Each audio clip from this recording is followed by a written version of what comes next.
this could be the worst wildfire in the history of the country. The storm surge that was record around Tampa Bay. It's pretty bad where we are right now. Thousands of people are still trying to escape Afghanistan as fears over safety grow. It was either stay here and die or try and leave and die. One or the other.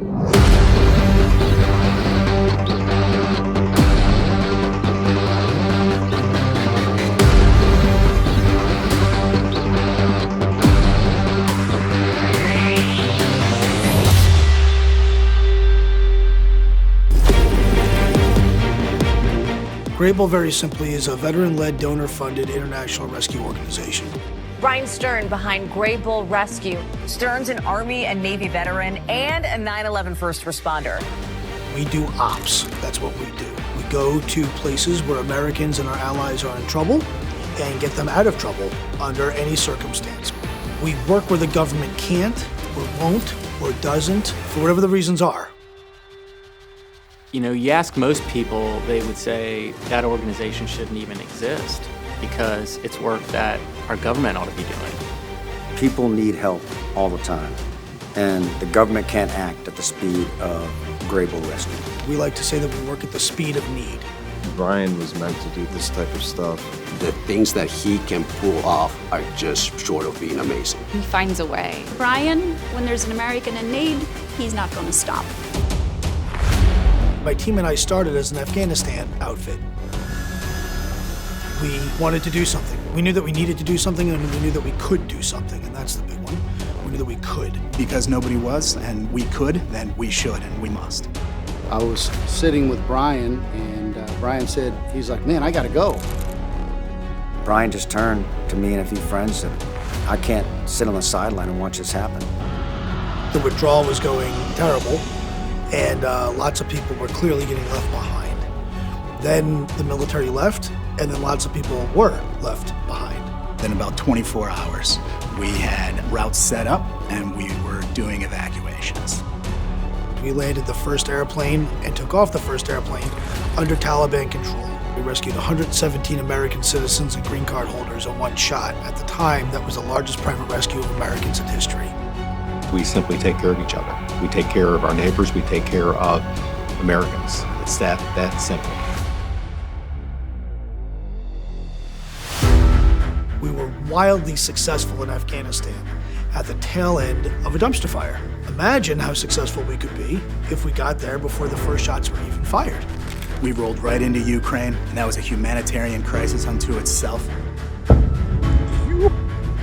We've done 68 American babies from the war in Ukraine. Oh, my baby. Thank you, everyone. He helped rescue 3 premature babies from Ukraine. Assembling a team of doctors, neonatologists, and ambulance drivers for what Stern says was nearly a real-life mission impossible. Babies in a war zone on life support in incubators gives you gray hair. Once we started helping people, then we started realizing that there's a lot more people out there that need help that are otherwise not getting it. 3 other Americans are back home after Russian troops held them hostage in Ukraine. I would be dead if it wasn't for Brian. He saved my life. Without Brian, I would still be there. The number of missions, it's pretty epic. What are the numbers of people that you've rescued? Just about 8,000. From Hurricane Ian to Maui to Afghanistan to Ukraine, Russia, Israel, Gaza, Sudan, Haiti, Syria. We have done over 300 people out of Israel, over 50 people out of Haiti. Plus Helene, plus now Milton, plus Beirut in Lebanon. Back in Montego Bay. We're here in Van Nuys, California. There's fire that way, and there's fire that way. The United States and U.S. citizens need Greybull very simply because more Americans are held at risk today than ever before, and no one's coming. I like to be able to say we're coming. For each person that Greybull Rescue brings home, that's a family that gets to stay together. If you have the ability to do it, to help a neighbor, you gotta do it. I love punching Russia in the face. I love punching Hezbollah in the face and punching Hamas in the face, or Mother Nature during hurricanes. And I enjoy that part.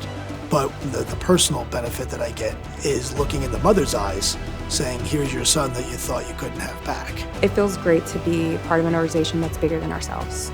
My greatest fears have now come true, which is having to say no. We have way more people asking us for help than we can afford. And that's because we're donor funded. If we do not have money, we cannot do what we do. This operation is logistically very expensive. If there's no donations, there's no money to execute evacuations or rescues.